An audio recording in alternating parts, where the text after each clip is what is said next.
Tingnan nyo naman kung saan na tayo ngayon. Bumabagsak ang sales natin. Walang saysay ang mga advertisements.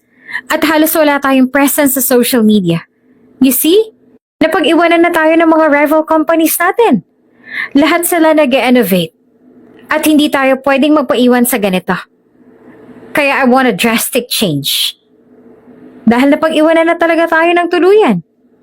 These numbers are unacceptable. Ma'am, sorry ho, excuse me po, delivery lang po.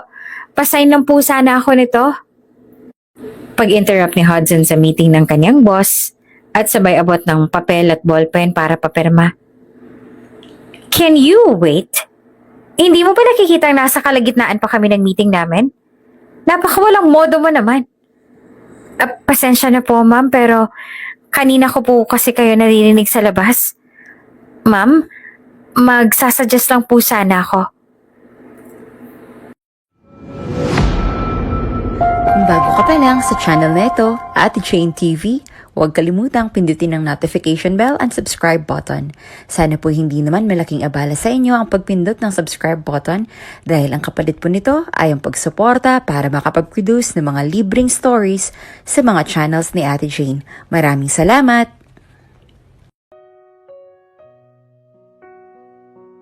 Bumaba ka na dyan sa kinauupuan mo. Harapin mo kaming lahat. Ikaw ang nagpapakasasa sa yaman. Samantalang kami, kukuhanan mo pa ng pagkakakitaan. Anong gagawin namin sa mga pamilya namin? Paggugutuman namin? Pag-aaralin mo ba mga anak namin? Nagkumpulan ng mga tao sa labas ng isang kilalang building sa Pasig. Nag-rally sila dahil ang ilan sa kanila ay inabisuhan na mawawalan daw ng trabaho. Ito lamang inaasahan ng ilan para mabuhay ang kanilang mga pamilya at mapag-aral ang kanilang mga anak. Laking pasakit kapag sila ay basta-basta na lamang tatanggalin at wala man lang paabiso. Nagsidatingan rin ang mga reporter sa labas ng building na yon. Kabilaan na rin ang nagva-vlog ng kasalukuyang pag-rally ng mga empleyado ng Castillo Construction Company. A news anchor interviewed one of the rallyists. Sir, pwede po ba kayong ma-interview saglit? Opo, ma'am. Opo, mas mabuti po. Sagot ni Mang Lando. Sir, ano po bang trabaho ninyo sa Castillo Construction Company? Tanong ng newscaster. Bale sa construction po ako, ma'am. Steelman po ang posisyon ko sa aming grupo. Sagot naman ni Mang Lando. Bakit po kayo nagrarally, sir? Ano po bang gusto niyong ipaabot sa inyong mga amo? Tanong ng newscaster. Gusto ko lang po ipaabot sa amo namin na maging makatarungan naman po kayo. 3 taon po ang kontrata namin sa kumpanya ninyo. Hindi pa po kami nakakadalawang taon, ma'am, aalisin niya na kami. Nag-aaral pa po ang mga anak namin. Ito lang pong inaasahan ng pamilya ko tapos bigla na lang kaming paaalisin. Ni wala man lang abiso. Matagal na po kami sa kumpanya nila. Simula pa nung tatay pa niya nagmamanage ng negosyo nila, nandito na po kami. Tapos nung siya na ho nag-take over, bigla-bigla na lang ho mag-aalis sa mga tauhan. Hindi naman ho ata makatarungan yun, ma'am. Huwag naman ho puro paganda lang. Gamitin naman ho sana ninyo ang utak ninyo dahil alam po namin na maraming project na dumarating. Bakit niyo po kami tatanggalan ng trabaho? Makonsensya naman po kayo. Liv Castillo, the new CEO of the company, was watching the news while Mang Mando was being interviewed live on national TV.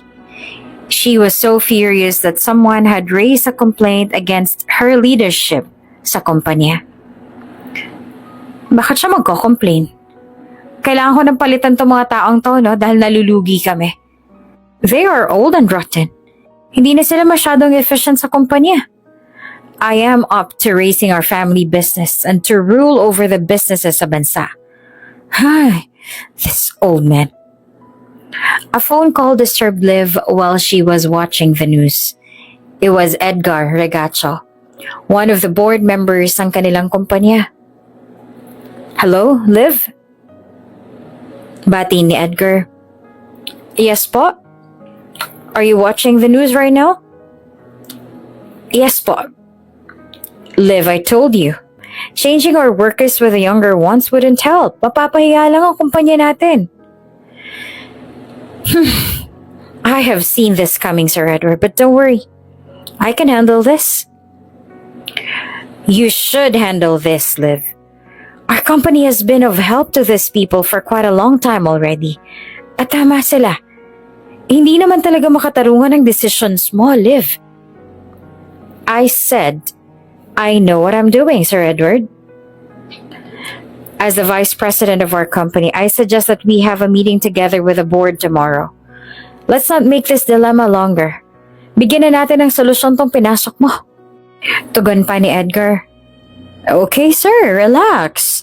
Tomorrow, I will let my secretary inform everyone that we will have an emergency meeting first thing in the morning. Okay na ba, Sir Edgar? Sarcastic niyang tanong. Sa sentro ng Makati, nagaganap ang isang matinding brainstorming session sa opisina ni Liv. Liv is known to be the walang inuurungang challenge kind of woman. She is a woman of strength and great leadership. Si Liv ay hindi tumatanggap ng kahit anong kahinaan. Kasama niya si Angeline, ang kanyang masipag na sekretarya na laging nakasuporta sa kanyang mga ambisyon. Nagsisimula na nga maging kritikal ang estado ng kanilang kumpanya. For a couple of months ay hindi na ito kumikita ng maayos. Liv has been doing everything she could to sort out why their company is losing its spark in the market. There has to be a solution to it. She has a very short time to fix everything. Mga investor na nag-aalala na at kailangan na nila ng solusyon. Naglalakad-lakad sa paligid habang nagsasalita si Liv. Angeline, kailangan na natin gumawa ng move. Ay, hindi pwedeng patagilid na lang tayo. I think I need someone. I mean, don't get me wrong, Angeline, ha? But you know, I think I really need someone na makakatulong sa atin. At kailangan mabilis. Nagmamasid naman si Angeline sa mga dokumento habang nagpapaliwanag. Oo, Ma'am Liv. Sa totoo lang, kulang talaga tayo sa manpower, ma'am. And ano, diba? Sabi nga nila, 2 heads are better than 1. Eh, ma'am, bakit hindi na lang kaya natin i-consult si Sir Edgar? Wala naman na ako makitang kahit isa na pasok sa mga qualifications eh. Naggit-git naman at punong-puno ng determinasyon na sumagot si Liv. Hindi pwede yan, Angeline. And hindi rin pwede si Edgar. He's old and his ideas are kind of obsolete. Parang need natin ng mas fresh. Kailangan nating maghanap pa, Angie. Hindi pwedeng titigil na lang tayo just because we couldn't find any at the moment. We can do this, Angie. There's a way. Pero Ma'am Liv, wala na talaga tayong mahanap eh. Ang hirap din kasi kailangan din nating i-consider ang oras.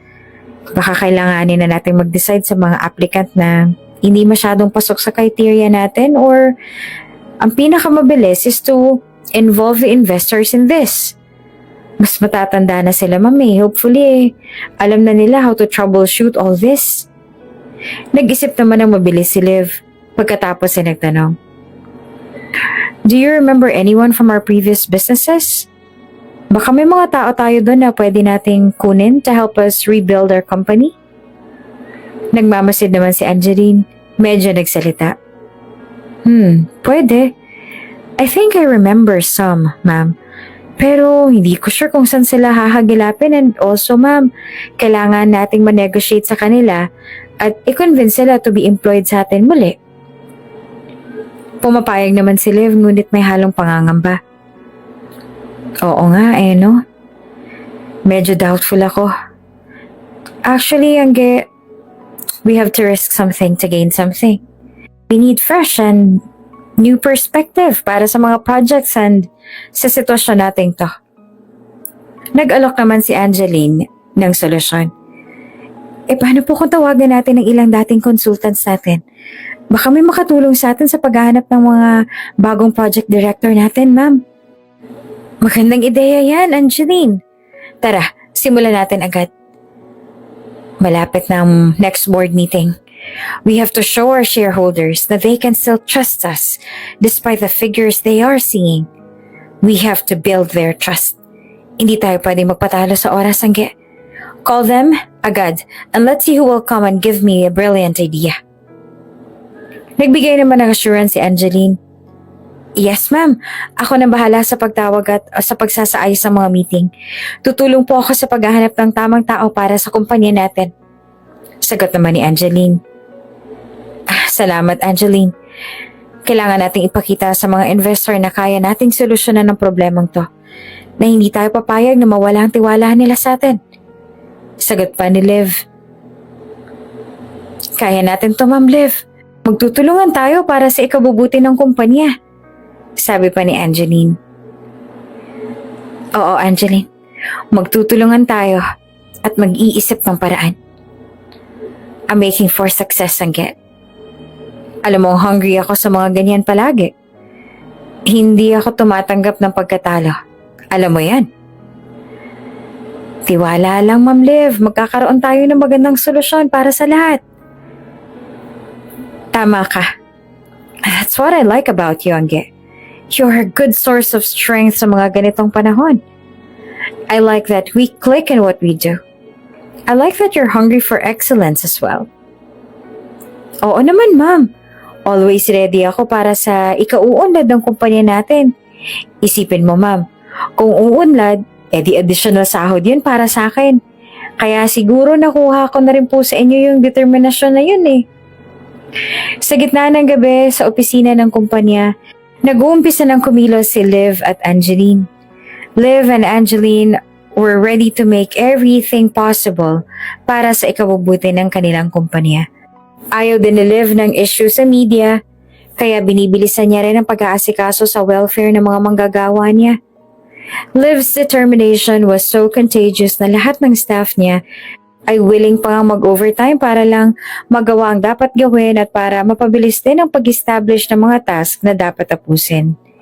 Days and weeks have passed pero hindi rin talaga nakahanap ng magiging katulong si Liv sa pagtataguyod ng kumpanya. She needs brilliant brains to work with her, but she cannot keep on knocking sa mga matatanda sa kanilang kumpanya dahil iba din naman ang pamamalakad nila noon at iba na rin ang panahon ngayon. Hanggang sa dumating na nga ang board meeting ng kanilang kumpanya. The board meeting took place without a further solution sa problema ng kanilang construction firm. Liv called for a meeting. Everyone should be there. From the planning committee, engineering works, masonry down to the lowest level of the workforce. Pinatawag silang lahat ni Liv. Early next morning, maaga pang tinungo ni Liv ang kanyang opisina para sa kanilang emergency meeting. Kahit confronted by different kinds of challenges, Liv came fierce and strong. Hindi makikita sa kanyang mukha at pag-aalinlangan. She was ready to conquer the doubts and apprehensions of her investors. The meeting took place in a boardroom. Napuno ng tensyon ang boardroom habang unti-unting napupuno ang silid. Nagkaroon ng marahang bulong-bulungan ng ilan sa mga board members na tuluyang dumagdag sa tensyon ng buong kwarto. Bumagsak ang sales sa mga nakaraang buwan at ang presence ng kumpanya sa mga advertisements at social media ay naglaho na lamang. Tila ba walang impact sa kung sino man ang makakapanood. Ang mga building models nila ay napaka-conventional. Walang gaanong substance sa mga design. Hindi eco-friendly at alam ni Liv na kailangan nila ng isang malupit na pagbabago upang muling makuha ang kanilang lugar sa competitive na industry ng construction. Tingnan niyo naman kung saan tayo ngayon. Bumabagsak ang sales natin. Walang saysay ang mga advertisements. At halos wala tayong presence sa social media. You see? Iniwan na tayo ng mga rival companies. Lahat sila nag-innovate. Hindi tayo pwedeng magpaiwan sa ganito. Kaya nga I want a drastic change dahil wala na nga eh. Napag-iwanan na tayo. She gestures towards the projections on the screen. These numbers on the chart are unacceptable. Ginagamit na natin ang mga parehong estratehiya sa marketing sa loob ng ilang taon, Liv. Baka oras na para mag-refresh. Suggestion naman ni Romy, ang bagong hire nila na project design. Refresh lang? Kailangan natin ng mas malalim na pagbabago. Our ideas are really old and the projects hindi na kumikita katulad ng dati. We are not moving. We became obsolete in our own field of expertise. You know why? Because we love the average. We don't explore. Agitated na sagot ni Liv. Baka naman dapat pag-aralan natin ang bagong partnerships o mga innovative na teknolohiya. Sagot naman ni Wilfred. Yes, kailangan talaga natin ng innovation. Kailangan natin ng mga projects na hindi lamang magpapakita ng ating galing kundi magdudulot ng malaking kita. Gusto ko ng mga high-impact, high-income generating projects sa lamesa bago matapos ang quarter na ito. Sabi ni Liv. Liv, paano naman ang ating budget constraints? Ayoko marinig ang mga constraints. Gusto ko ng solusyon. Kailangan natin gamitin ang ating mga lakas. Hanapin ang mga bagong pagkakataon. At muling ma-dominate ang market. We always have constraints kung takot tayo ng change. Part of the change that we will be doing requires budget. But that is why we need to do a leap of faith in this. Pero napaka-risky niyan, Liv. Ilang buwan na tayong nalulugi and getting a lot more budget this time might leave us all bankrupt. Hindi ba? Tanong ni Edgar. Exactly, Sir Edgar. That is why we need to risk kasi nalulugi na tayo. Hindi naman pwedeng malunod at mag-disappear na lang ang kumpanya natin. Liv responded. Isa pa itong mga nag-rally na mga tatanggalan mo ng trabaho, Liv. These people have been with us kahit pa nung una. This company has sustained them throughout the years. Sir Edgar, I understand your point. Nakawawa sila. Pero how can we sustain their lives kung mismo yung kumpanya natin nauubos na? How could we sustain their needs as well? How can we provide jobs for them if our market doesn't want our designs already? Sir, mawalang galang na po. Sir, keeping these people may mean kalugian ng kumpanya natin. These people are old na po. And I heard from the site na these people are old but actually they're not trustworthy enough. Ilan sa kanila ang nag-uwi ng mga materyales galing sa site pauwi sa mga bahay nila. And we have investigated on this one, sir. Hindi naman pwedeng awa na lang paiiralan natin kasi hindi na rin maganda ang status ng kumpanya natin. Kailangan na rin natin gumawa ng paraan para maiahon ng kumpanya natin. Pwede naman po tayong mag-hire ng mga bata-bata pa po. Pwede naman tayong mag-explore ng emerging markets o mag-focus sa mga sustainable construction practices. Suggestion ni Wilfred. Oo nga. Pero these people are already old. Wala nang mahahanap pa ng trabaho ang mga to. Sagot naman ni Edgar. Edgar has been very persistent sa gusto niya na i-hire muli ang mga taong pinaalis ng kumpanya. Liv, I hope you listen to me bilang isa na rin naman ako sa mga pioneering staff ng kumpanyang to. I guess my voice is still valuable. Mas malaki magiging problema natin pag iiwan natin sa ere ang mga taong yan. Please have compassion on them. Sir Edgar's idea and management are different. Nagkaroon ng tensyon at division dahil na rin sa kanilang mga ideya. May mga pumanig sa ideya ni Liv at meron din namang pumanig sa style ni Edgar. Mas lumakas ang bulong-bulungan ng magsagutan sina Sir Edgar at Liv. But Liv is one determined woman.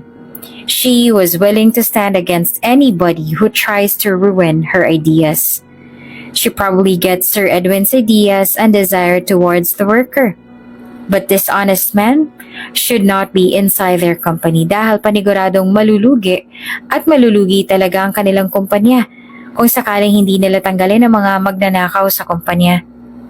Habang busy ang lahat sa pagdidiskusyon kung ano man ang mainam na gagawin para muling sumibol ang kislap ng kumpanya, ay marahan na palang nakikinig ang isang water delivery boy sa labas ng boardroom.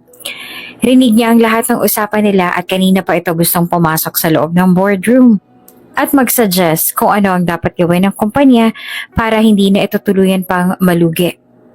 The heated argument continued as Hudson, the water delivery boy, intently listened to them. When the voices of the people inside the board arose, pumasok na ang bigla si Hudson, causing everyone to keep silent at na-shock silang lahat. Ma'am, sorry ho. Delivery lang po. Pasign lang po sana ako. Can you wait? Hindi mo ba nakikitang nasa kalagitnaan pa kami ng meeting namin? Napakawalang modo mo naman. Pasensya na po ma'am pero kanina ko pa po kasi kayo naririnig sa labas. Ma'am, suggest ko lang po. Napansin ko po kasi na ang mga social media ads ninyo ay makaluma. Ngayon po kasi ma'am, meron na po tayong mga AI tools na pwedeng gamitin para ma-improve ang graphic designs natin sa marketing. Para po masolusyonan ng problema ninyo sa obsolete ideas, meron ho tayong mga makabagong teknolohiya na pwedeng makatulong sa mapupurol na isip ng mga tao ninyo. Normal naman ho kasi na nababurnout tayo, lalo na po pag puno na ho tayo ng pressure. Pero ngayon po, may solusyon na yung mga ideas natin na naging obsolete na. Pwede din ho kayong mag-hire ng mga makabagong video editors po para maabot ninyo yung mga market na gusto nyong abutin.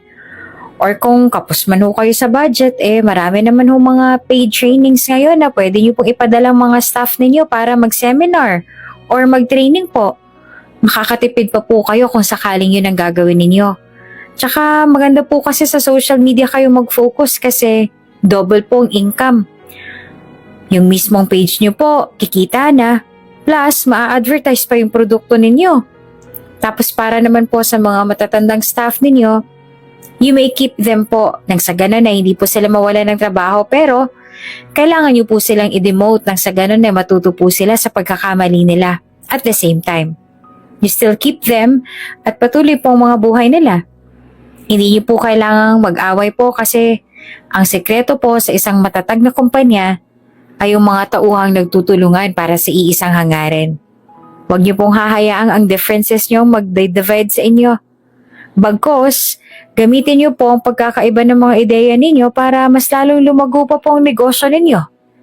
Sa construction naman po marami na pong makabagong gamit ngayon na makakatulong para maging top of the line po mga designs ninyo at ang kalidad rin ng mga building ninyo.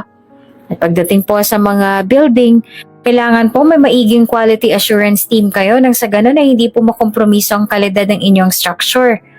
Mas maigi po na makilala ang kumpanya na matibay gumawa ng structure kesa sa maganda. Yung tiwala po kasi ng mga clients, importante ho yan. Kaya dapat po na mag-invest ng maigi sa mga gamit na makaka-assure na mabibigyan ng matibay na structure sa mga clients ninyo. Sa word of mouth po kasi kayo masisikat. Patuloy na nag-share si Hudson ng kanyang ideya sa gitna ng mga matatalino at mayayamang tao na nagmamay-ari ng kumpanya. Lahat sila ay namangha sa kanyang mga suggestions. They weren't expecting it to come from a delivery boy. Brilliant! We didn't expect you to say all this. Paano ba ang nag-isang delivery boy na katulad mo masyadong maraming alam pagdating sa mga ganitong bagay? Tanong ni Edgar. Kasi po civil engineering po ang kurso ko noon. Hindi ko nga lang po natapos dahil na rin po sa problema sa pera. Pero naglaan po ako ng oras para malaman ko po yung mga mekanismo ng engineering work at kung paano po palalaguin ang negosyo. Lahat naman po na pag-aaralan lang. Basta interesado lang po tayo. Sagot naman ni Hudson. Your ideas are impressive. I cannot imagine this kind of ideas from someone like you. Sabi naman ni Liv. Ma'am, napirmahan niyo na po ba yung pang-delivery receipt? Aalis na po ako. Tanong naman ni Hudson. Natigilan naman si Liv sa impressive na knowledge ng delivery boy. Ibinigay niya na lang ang papel na kanyang pinirmahan sa delivery boy at agad nang umalis ito. Nang mahimasmasan ay wala nang ang lalaki sa kanilang boardroom. Mabilis itong lumabas dahil nag-aantay ang kinakailangan niyang puntahan ang kanyang asawa. Iha, bakit hindi natin i-hire yung lalaking yun? Parang mahahatak niya ang kumpanya natin pataas. Suggestion ni Edgar. Exactly what's on Liv's mind. Guards, pwede niyo pong habulin yung delivery boy? We need him in our company. Offer him 100,000 to work for me. Opo, ma'am. Hahabulin po namin. Sagot ng mga guard. Huwag kayong aalis na hindi niyo siya kasama pabalik dito, okay? Make sure na dala niyo siya pagbalik niyo dito. Opo, ma'am. Agad na umalis sa mga gwardiya ni Liv para habulin ng delivery boy. Ngunit napakabilis nito at tamang-tama naman na makalabas sila ng building ay nakaalis na nga ang lalaki. In Hudson's dysfunctional home, Hudson is married to a woman, a middle-class woman. Hindi naman gaanong mayaman pero meron din naman silang magandang negosyo. Ang problema lamang ay masyadong mataas ang expectations ng parents ng babae, pati na rin ang kanyang grandparents. Palagi nilang binabatika si Hudson dahil sa estado nito sa kanyang buhay. Bagamat delivery boy ito, hindi naman ito nagkukulang sa relasyon nila ng kanyang asawa. He was a present husband. A husband who does everything to make his wife happy. Hudson and his wife lived with his wife's family. At struggle yon para kay Hudson.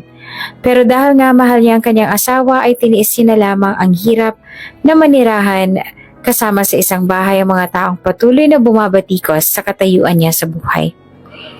Hudson was about to deliver a document to someone. Nag-doorbell si Hudson. "Sir?" When the man inside the room opened his door. Laking gulat ni Hudson nang makita niya ang kanyang butihing asawa sa loob ng kwarto. "Elsa?" Hudson, anong ginagawa mo dito?" "May i-deliver lang ako sa may-ari ng unit na to." "Ako may-ari ng unit na to, ano ba yan?" "Sir, tumawag po kayo para i-deliver tong document dito, diba?" Inakbayan naman ni Jonathan si Elsa. "Iwan mo na lang dyan sa gilid." Nanlaki ang mga mata ni Hudson na makita ang pag-akbay ng lalaki sa kanyang asawa. "Elsa, ano to? Ginagago mo ata ako eh." "Umuwi ka na lang, Hudson. Hindi kayo magbanat ka pa ng buto para mabigay mo ang mga luho ko." "Sino ba kasi ang lalaking yan, Elsa?" "Oh wait, hindi mo pala ako kilala. Ako nga pala si Jonathan de los Reyes. Ito bang asawa mo, babe? Bakit ka ba pumabatol sa isang delivery boy?" "Elsa? Ano ka ba? Anong tingin mo sa akin?" tanong ni Hudson. "Ano ka ba, Hudson? Huwag kang magkalat dito. Naghahanap lang ako ng pera para sa birthday ng lolo. Kasi kung ikaw lang ang aasahan ko, ano kaya mangyayari sa birthday ni lolo?" "Ano ba nangyayari sa'yo, Elsa? Lahat namang ginawa ko para sa'yo at sa pamilya mo ah. Wala namang gagawan, Elsa oh." Galit na tugon ni Hudson. "Umuwi ka na nga muna, Hudson. Umalis ka na," sabi pa ni Elsa. "Baka gusto mong ipatambot kita sa mga bodyguards ko, Hudson. Umalis ka na dito." At bago pa man makatawag ng bodyguard si Jonathan, ay nasuntok na siya ni Hudson dahil sa kanyang galit at inis sa kabit ng kanyang asawang si Elsa. Inawat naman ni Elsa ang asawang galit na galit. "Hudson, ano ka ba? Wala ka talagang modong lalaki ka. Umuwi ka na nga muna," sabi pa ni Elsa. "Hindi ako aalis dito nang hindi kita kasama, Elsa. Umuwi na tayo." Kinaladkad ni Hudson si Elsa hanggang sa makasakay na ito sa kanyang motor at naiuwi niya na nga ang kanyang asawa. Pagdating sa bahay, marahang kinausap ni Hudson ang asawa para hindi na ito sumama sa lalaking kalaguyo niya. "Elsa naman, wala naman akong pinapangako sa'yo na hindi ko tinupad ah. Ilang beses ko bang sasabihin sa'yo na inayos ko naman ang birthday ng lolo mo? Pati yung regalo, na-prepare ko na rin yun. Ano ka ba? Saan ka naman kukuha ng pera, Hudson, ha? Ako na nga sabing bahala. Wala ka kasing tiwala sa akin kaya ganyan ang ginagawa mo." Kahit pa inassure ni Hudson ng kanyang asawang si Elsa ay marami pa rin gustong gawin si Elsa. Pinakasalan niya lang naman si Hudson dahil sa pagpupumilit ng kanyang lolo. Their marriage was fixed kaya wala halos nararamdaman si Elsa para kay Hudson. Kahit pa halos ibigay na lang ni Hudson lahat para sa kanya. Elsa is very materialistic. Hindi niya ma-appreciate lahat ng ginagawa ni Hudson para sa kanya. For her marriage with Hudson was a great mistake. She envisioned herself being married to a king na lahat na lang ng kanyang luho ay maibibigay. Finally, it's Lolo Andong's birthday. Isa lang ang pinakahihiling ni Lolo Andong, ang maisalba at mapabilang ang kanilang pamilya sa prestihiyosong grupo ng mga negosyante sa bansa. Hindi basta-bastang grupo ang gusto ni Lolo Andong. He'd want the elite group. Yun bang may gross income na about 20 to 50 billion yearly. The desire of Lolo Andong is quite high. Parang suntok sa buwan ang gusto ni Lolo Andong. But even so, Hudson promised to give it to him anyway. He has been convincing Elsa to trust whatever he says dahil wala naman siya mga pangakong napapako. Kapag nagpa-promise sa Hudson ay talagang nangyayari. But Elsa's family looked down on him dahil ang alam nga ng mga ito ay isa lamang itong hamak na delivery boy na hindi nga mayaman ng kumpanyang kanyang pinagtatrabahuhan. Kaya ganun na lamang ang panglalait ng pamilya ni Elsa sa kanya. Nako, ikaw Elsa, huwag ka nga nagpapapaniwala dyan sa sinasabi ng asawa mong yan. Paano niya naman maipapasok ang pamilya natin sa samahan ng mga mayayaman? Hindi niya nga halos siguro ma-meet yung quota niya sa bawat araw Sabi pa ni Sharon. Ma, pagkatuwalaan na lang natin yung pangako ni Hudson. Alam mo naman po yun, di ba? Pag nangako yun, gagawa niya talaga yun ng paraan. Sagot naman ni Elsa. Gagawa ng paraan? Nako, Elsa. 5 taon na yung taong yan dito sa atin. Wala man lang nagawang malaki. Sagot pa ni Sharon. Ma, tinulungan naman niya tayong maibangong muli ang negosyo natin, di ba? Elsa, naibangon nga. Pero kumpanya pa rin natin yon. At alam mo kung anong tawag sa kanya dito sa bahay natin? Palamunin. Ganon siya, Elsa. 5 taon na yan dito pero wala din namang nadadalang maganda at malaking pera sa kumpanya natin. Hayaan mo na, Ma. Kaya nga makikipaghiwalay na ako sa kanya, Merong isang mayamang lalaki na gustong-gusto ako, Ma. Sabi niya nga pakakasalan niya ako at nangako siya sa akin na mas iaangat niya raw ang pamilya natin. Sabi pa ni Elsa. Nako, ayun naman pala bakit mo pa pinapatagal? Makipaghiwalay ka na kay Hudson. Masyado na nakakahiyang delivery boy na yan nakadikit pa sa pamilya natin. Everybody was waiting for the meal to be served sa isang hall kung saan hineld ang birthday ni Lolo Andong. Hudson came na nakasuot ng isang magarang suit. Nagulat naman ang lahat nang pumasok si Hudson. His suit was top of the line. Designer's limited edition ang damit niya. His shoes are also limited edition classic LV. Napuno pa lalo ng bulong-bulungan ang buong venue nang pumasok na si Hudson. Paano na-afford ng delivery boy na yan ang magagarang damit na yan? Napaka-social climber at ambisyoso talaga ng lalaking yan, Lahat ay gagawin para lang masabing he belongs to our family. Sabi pa ni Sharon. Hayaan mo na. Sabi naman ni Elsa. Hudson head on to greet Elsa's lolo at si Lolo Andong. Lolo Andong, happy birthday po. Lolo, yung regalo ko po sa inyo, parating na po sila. Inimbitahan ko na rin po sila para sa inyong celebration. At any minute from now, ay darating na rin yan sila. Natawa lang si Lolo Andong hearing from Hudson on the way na ang kanyang regalo. Pinangako ni Hudson kay Lolo Andong ang membership nito sa Chamber of Businessmen in the Philippines. Samahan nito ng mga elite business people sa bansa. Ang mga miyembro nito ay hindi ordinaryong mga businessman. Kasama sa grupong ito ang mga multi-billionaires na may-ari ng isang sikat na mall sa bansa. Hudson was about to unfold his true identity sa harap ng kanyang asawang si Elsa at ng kanyang pamilya. The ordinary Hudson ay mas kilalang Sandro M. Garcia, the risk-taker kapitalista in the business world. Sandro has the power and money to make all other businessmen in the country bow to him. He partners with the top growing businesses in the country. His net asset is far greater than the richest man in the country, but he stays unknown to the ordinary people. No one has seen him except those who did business with him, kaya halos pagtawanan na lamang siya ng pamilya ni Elsa. Sandro hid his identity from Elsa's family for a long time. For 5 years, nagpakilala siya bilang isang ordinaryong delivery boy, but this time, Hudson, or mas kilalang Sandro, is about to show off his real identity. Alam mo, Hudson, hindi na ako umaasa sa pangako mo. Paano ba naman matutupad yung pangako mo buti sana kung ikaw si Sandro Garcia. Maniniwala akong kaya mong ipasok ang pamilya natin sa grupo ng mga elitista.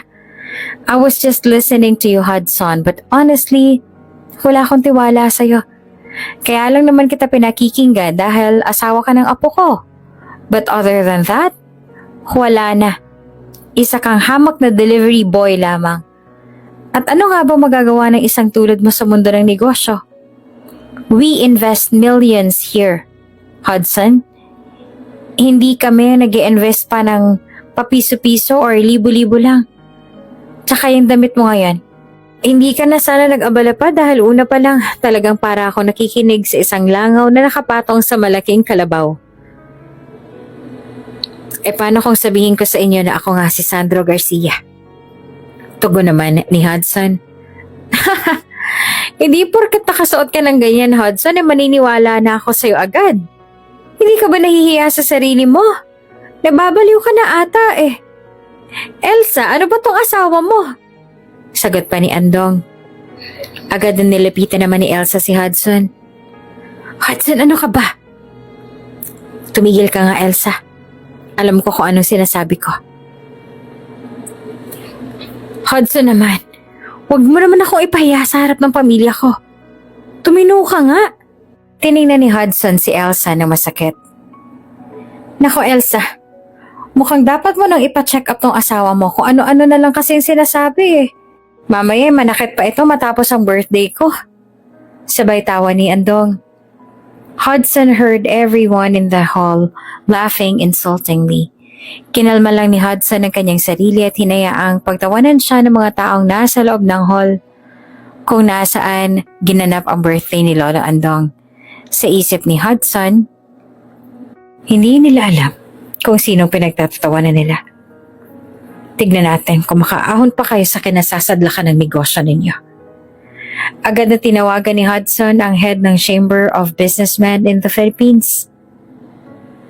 Don't bother about the gift. Please tell the rest to cancel the meeting tonight, as these people are no longer interested in partnering with you. Iwe-withdraw ko na rin yung shares ko sa kumpanya ni Elsa. Hindi na ako magiging parte sa kanila kahit sa anumang negosyo ninyo. Lingid sa kaalaman ni Elsa, si Hudson pa lang ay nagmamay-ari ng pinakamalaking share sa kanilang kumpanya. Pinangalan lamang ni Hudson sa ibang tao ang kanyang share dahil mainam niyang tinatago sa mga tao ang kanyang tunay na pagkatao. He has been obsessed with finding true love kaya itinago niya kung sino nga siya nang sa ganon ay makahanap siya ng taong totoong magmamahal sa kanya at hindi lamang tungkol sa pera niya. Tumigil ka na nga, Hudson. Wala ka na ba natitirang hiya sa katawan mo? Akala mo kung sino ka. Hudson, umuwi ka na. Umalis ka na sa lugar na to. Kasi hindi lang akong pinapahiya mo May mga media Malaman pa nilang pumatol ako sa isang katulad mo. Hudson, umalis ka na. Sabi pa ni Sharon. Tiningnan naman ni Hudson ang pamilya ni Elsa at idinuro mo ito. Mga walang hiya kayo. Matapos ko kayong tulungan sa negosyo niyong palugi na noon. Itong igaganti niyo sa akin? Parang tumulong, Hudson. Ano lang naman bang ginawa mo? It's just so happen na may nakilala ka mo impluwensyang tao, kaya mo kami natulungan. But you never helped us financially, Hudson. Kaya wag kang mag-pretend na ikaw si Sandro dahil that is never true. Kahit sa panaginip ay hindi rin yan totoo. Elmer Wills, the owner of the 60% of your company? Ako yun. Itinago ko lang ang pangalan niya dahil ayokong ipagsabi sa lahat na kaya ko ang bilhin ng kumpanya niyong palugi na. Sabi pa ni Hudson. What the hell, Hudson? Agad na ihahampas na sana ni Lolo Andong ang kanyang tungkod kay Hudson. Natigilan ang lahat nang biglang magbukas ang pinto ng hall. Isang babaeng glamorosa ang pumasok. It was Liv, the famous and beautiful woman of steel. Lavinia Castillo, na mas kilalang Liv, got into the hall and caused everyone na lingunin ang pinto ng events place. She badly wants Hudson, the delivery boy. She wants him to be in her company. Hudson, I want you to work for me, sabi ni Liv. Natigilan naman ang pamilya ni Elsa sa kanilang narinig. An elite woman wanted Hudson badly. Hudson is nothing. Yan ang tingin ng pamilya ni Elsa kay Hudson. He was nothing. How come that a woman like Liv would want Hudson's service?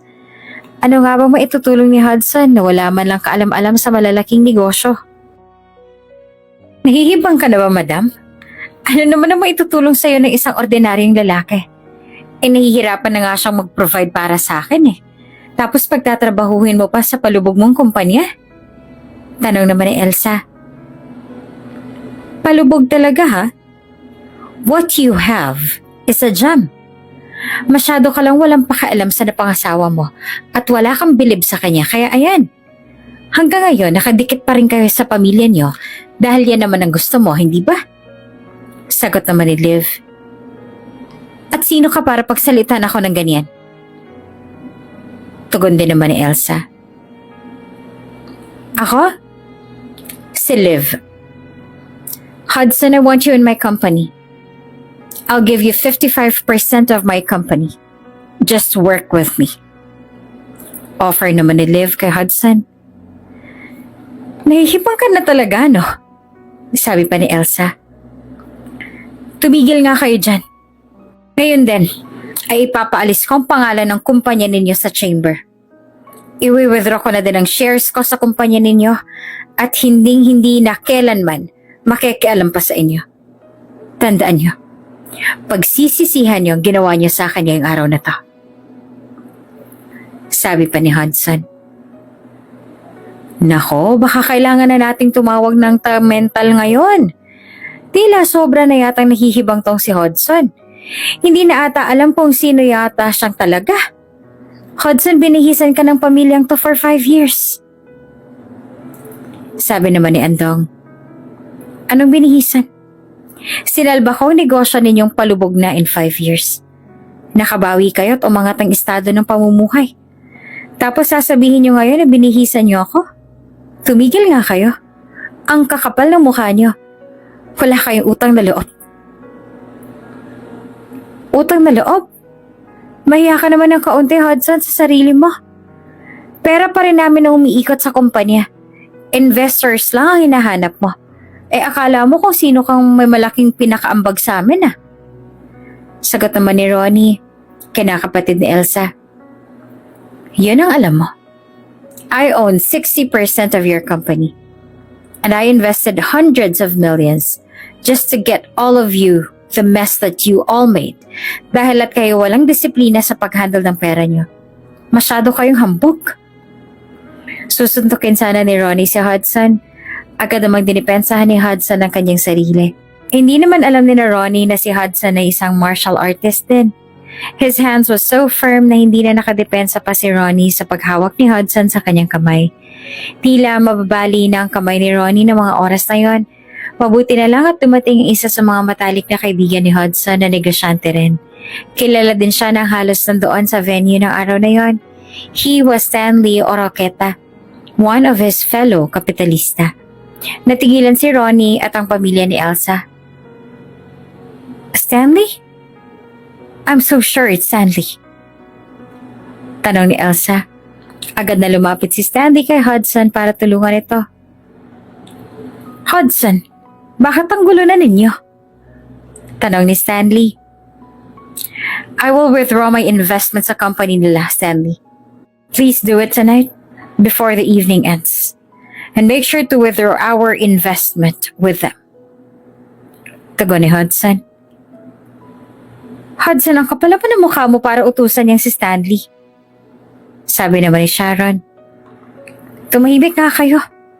Wala kayong respeto kay Hudson. Sabi naman ni Stanley. Aba, sino ba siya para respetuhin namin? Ang sama kaya ng ugali ng lalaking to. Sagot pa ni Sharon.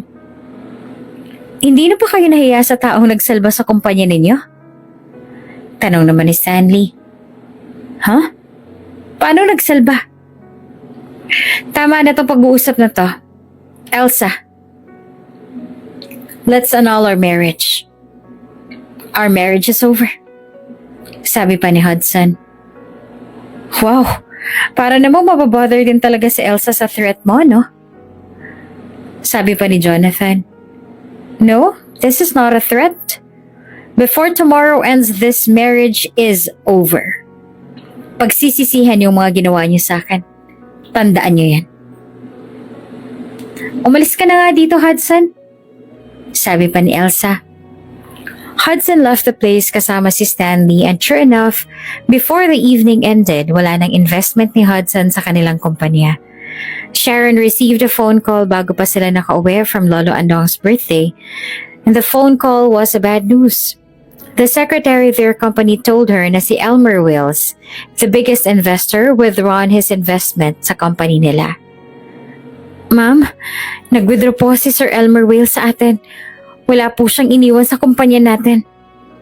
Sabi ng sekretarya. Ha? Bakit? Wala po siyang sinabi, ma'am eh. Basta po iniwan na lang po lahat ng investment niya at shares niya sa kumpanya po natin. Kakausapin ko yung si Elmer bukas. Book an appointment sa kanya. Gumawa ka ng paraan. Tugon pa ni Sharon.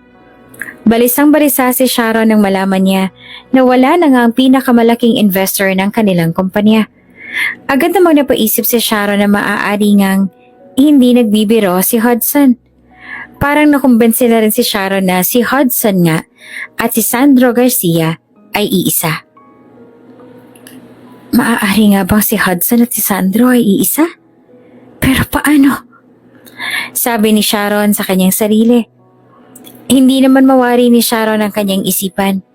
Hindi niya halos ma-imagine ang pinalampas nilang oportunidad dahil sa kanilang pagmamata-mata kay Hudson. Live, a high-rise building in Makati. Angeline, alam mo ba kung saan nakatira si Hudson? Kailangan ko na talagang makausap yung taong yun. Ang hirap naman kasi hanapin ng taong yun, no? Angeline is typing on her laptop. Ma'am, hindi ko rin siya mahanap sa social media eh. Parang wala talaga siyang digital footprint. Ay, sobrang misteryoso naman itong si Hudson. Pero kailangan ko siya sa team. Alam mo naman ang status ng kumpanya natin ngayon. He's the only way for us to skyrocket in the market. Oo naman ma'am, alam ko naman yun. Sobrang na-impress nga din ako sa kanya during our board meeting eh. Ramdam ko din na sobrang laki ng maitutulong niya sa company natin, ma'am. Pero paano natin siya makukontak? Hindi nga siya nagre-reply sa mga emails at messages natin. Siguro kailangan natin mag-isip ng ibang paraan. Ano kaya ang hilig niya? Alam mo, sobrang desperada na ako, Angeline. Like, kung pwede ko nga lang siyang kidnapin pero, alam mo yun, napaka-imposible. Kung gaano siya kalakas last night, Angeline, he was so strong. Ay, saan ba kita hahanapin, Hudson? Baka naman pwede mag-research tayo tungkol sa mga interest niya, ma'am. Baka doon tayo makahanap ng clue kung paano niya tayo mapapansin. Pero, ay nako ma'am, para tayo naghahanap ng sinulid sa gitna ng buhangin eh. Saklap. Tama yan. Wait, may idea ako, Angeline. Since hindi natin siya mahanap sa kung saan, di hanapin natin yung mga whereabouts sa mga kaibigan niya. Sila na lang yung tanungin natin about Hudson, right? Simulan mo nga ang pag-background check. Alam mo, sa sobrang desperada ko ngayon, kung ano man ang kailangan niya, handa akong gawin or ibigay sa kanya. Opo, ma'am. Sige po. Gagawin ko po ang lahat. Pero wait, ma'am. Like lahat talaga gagawin mo or ibibigay? Paano kung... Alam ko na kung anong laman ng utak mo, Angeline, pero...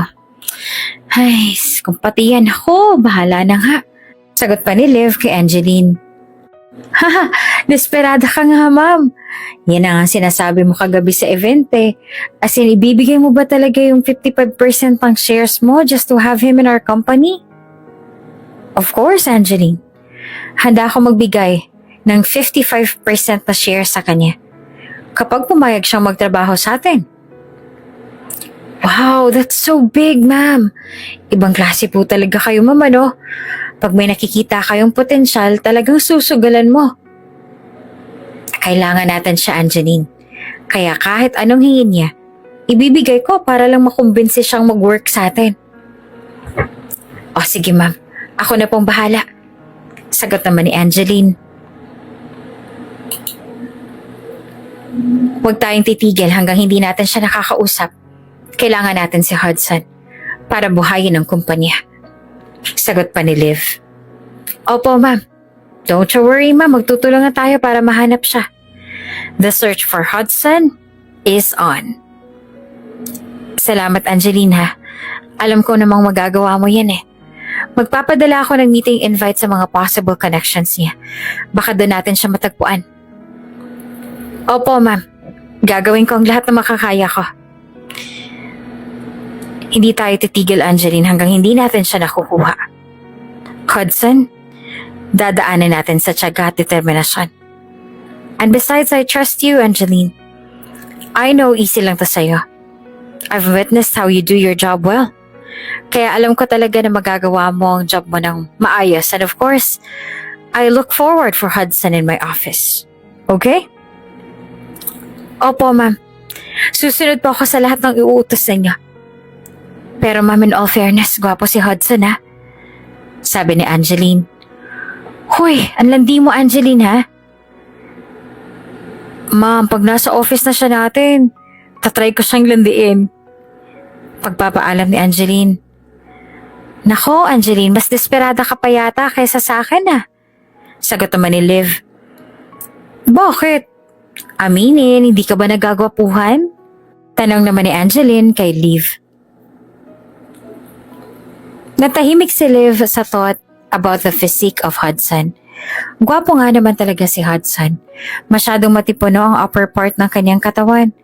Well-honed dahil nagma-martial arts din siya.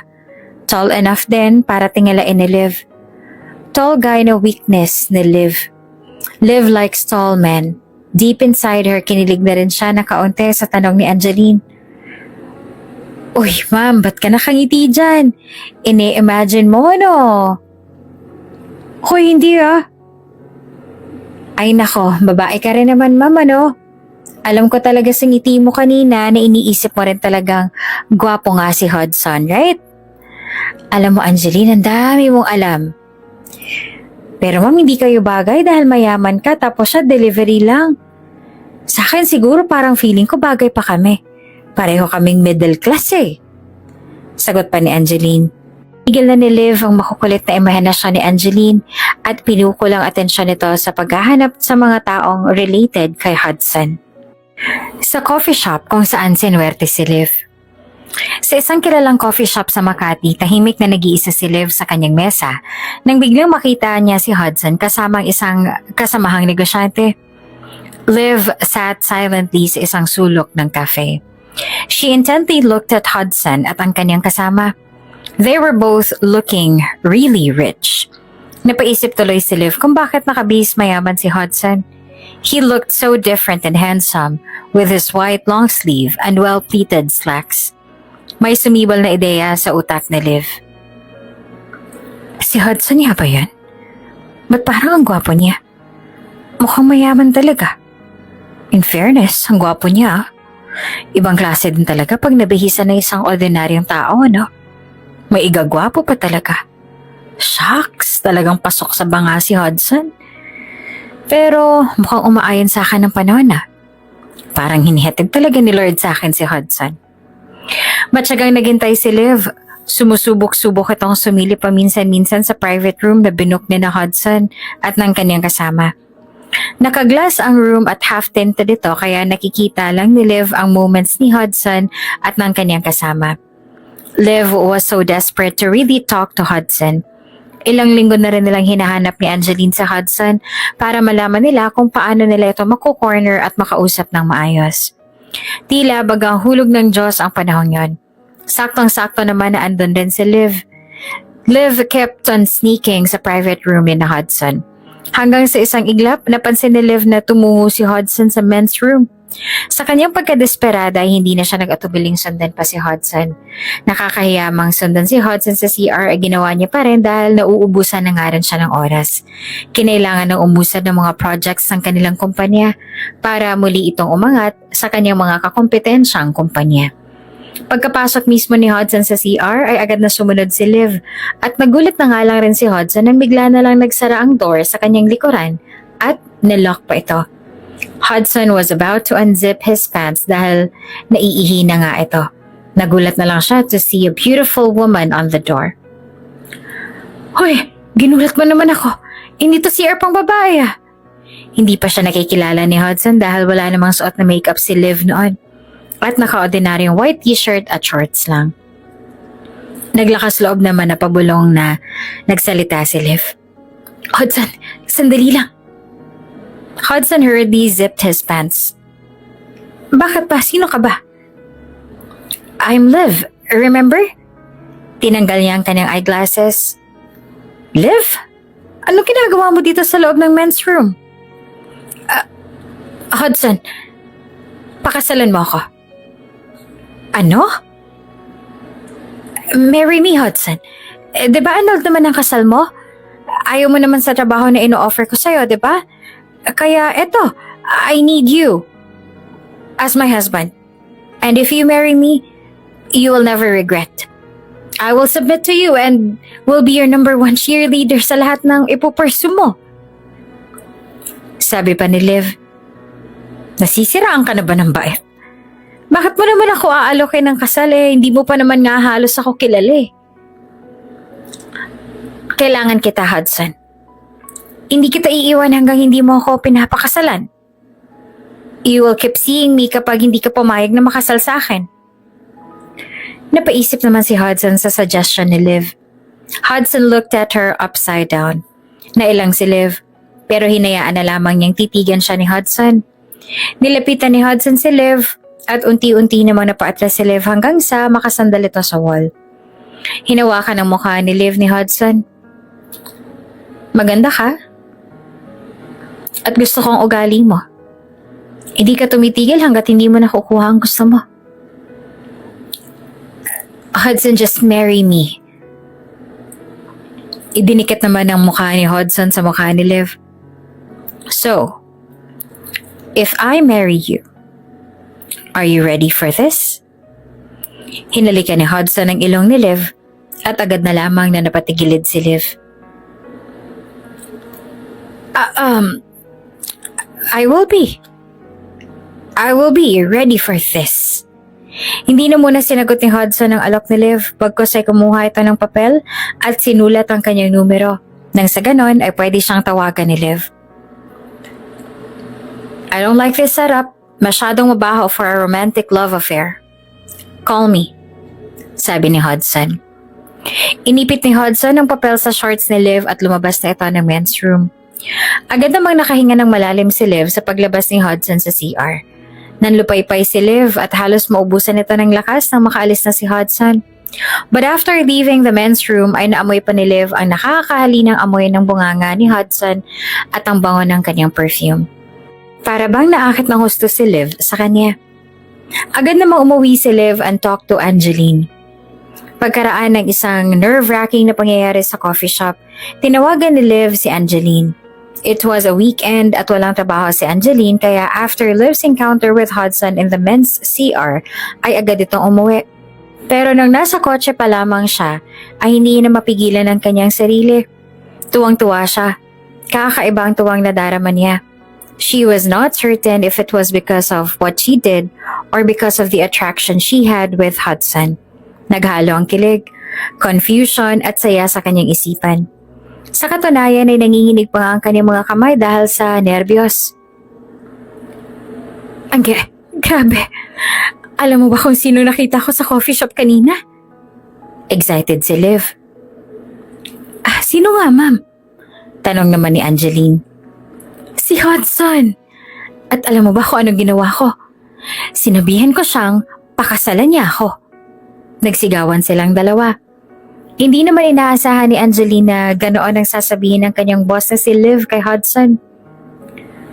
Nagtaas naman ng kilay ni Angeline. Ma'am, hindi mo naman sinabi sa akin na ganyan mo pala kukunin si Sir Hudson. May patahitahimik ka pa nung tinatanong kita kung gwapo ba si Sir Hudson tapos ngayon. Nako, grabe ka na talaga sa pagiging desperada mo, mama.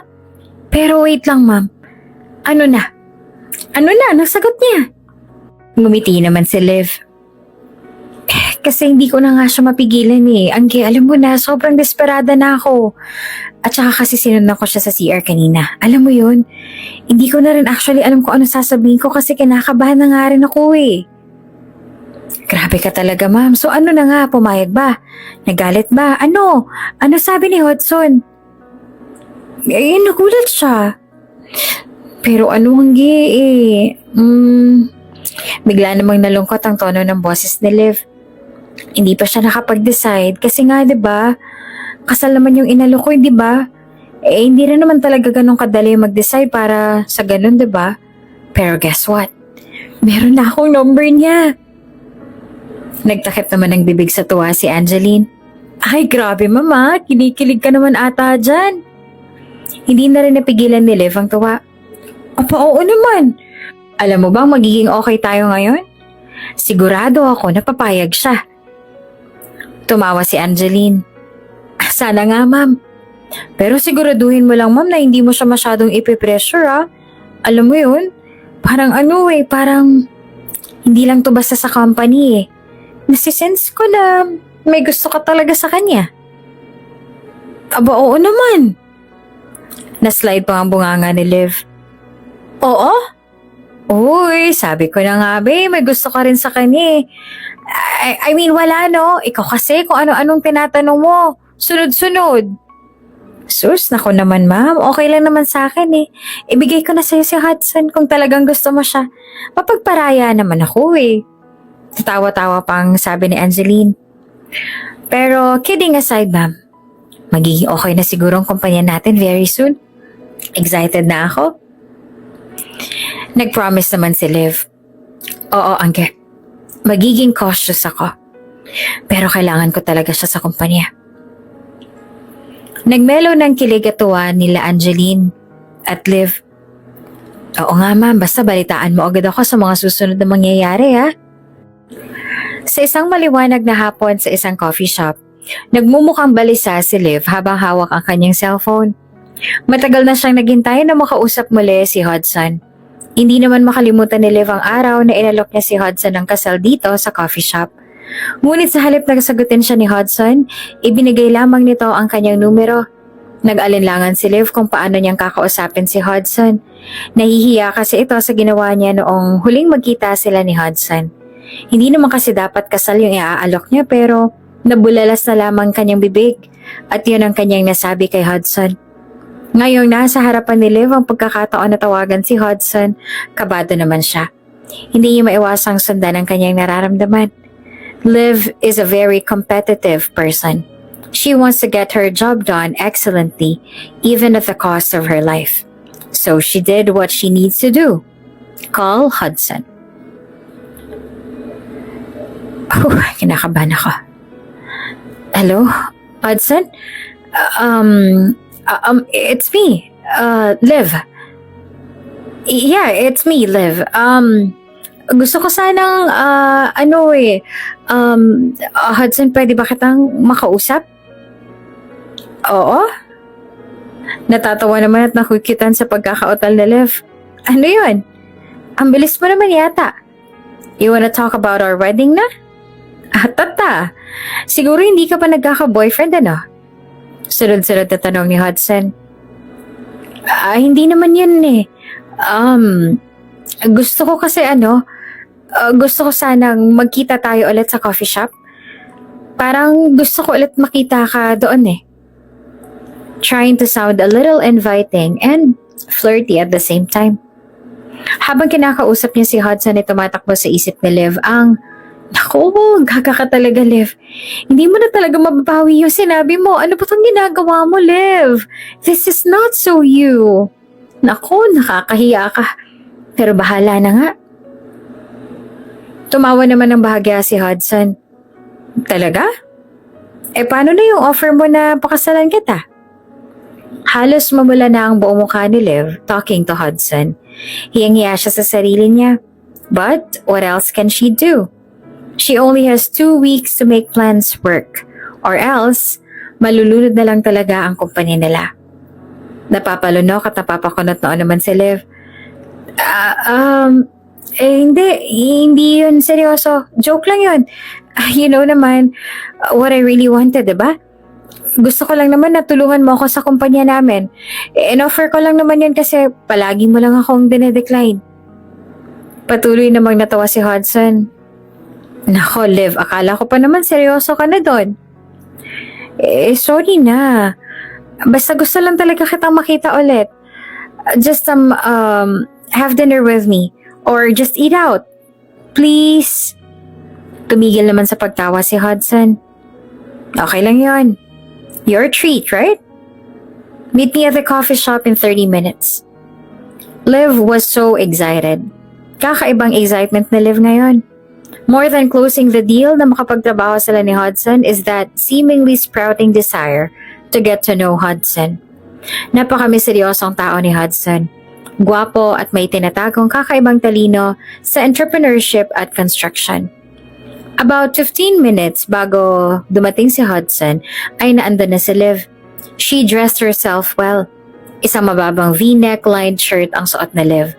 A plain one na kitang-kita ang hulma ng kanyang cleavage and a skirt na nagpapakita rin ng kinis at pagagandang bias ni Liv. Kinuha niya ang tali ng kanyang buhok at hinayaan itong nakalugay lamang. She looked so simple yet so classy with her outfit. Liv felt a different kind of excitement. Ibang klaseng excitement ang nararamdaman ni Liv. Habang nakaupo ito, putting on her red lipstick, some thoughts kept running onto her head. Magugustuhan niya kaya ako? Wait, I'm here for business. Ano pa to nasa isip ko? Hi, Liv, ano ka ba? Natahimik ang utak ni Liv when she saw Hudson getting inside the coffee shop. Pagdating ni Hudson, agad siyang nagpatawa kay Liv dahil sa kanyang proposal sa coffee shop. Hi, Liv. Love? Nakangiting bati ni Hudson at pang-aasar niya ring bungad. Kanina ka pa ba dito? I'm sorry, I kept you waiting here. That is not so gentleman of me. Anyway, yes, Liv. Let's get married. Napakunot na o naman natatigilan itong nakatingin kay Hudson. Hudson, wag mo nga akong biruin ng ganito. Tumawa sumagot naman si Hudson. Okay. Sorry na. But seriously, I will marry you, Liv.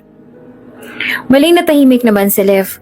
May kakaibang saya at pag-aalala sa kanyang isipan. Ano bang iniisip ng lalaking to ngayon? I'm not ready for this. Napalunok naman si Liv pero nangiti. Hudson, can you talk to me seriously? You know naman the reason why I asked you that the last time, diba? I am dead serious, Liv. Let's get married. I've been thinking about your proposal last night. I thought about you. And in all fairness, I like your attitude. At some point, pareho tayo. Once I wanted something, I will surely make all the legal way to get it. And I know you want your business to do well. But I also want a woman who believes in me, Liv. Yung desire mo to have me in your company got my heart. I never felt so valued like this, Liv. And I wanted someone who sees my value for being me. Nakatulala namang tumingin si Liv kay Hudson. Hudson, you're so mysterious. I don't know why, but you got me hypnotized. Hindi ko alam kung anong meron sa'yo, but the day I saw you sa CR, I think you already had my heart. Liv? Am I the first guy? Tanong pa ni Hudson. Nahihiya namang umamin si Liv. Yes. I spent my life getting to know about our business and how to ace it, Hudson. And I really didn't have time to look around. I'll make this easy for you then, Liv. Let's date. Or maybe Move in with me? That fast?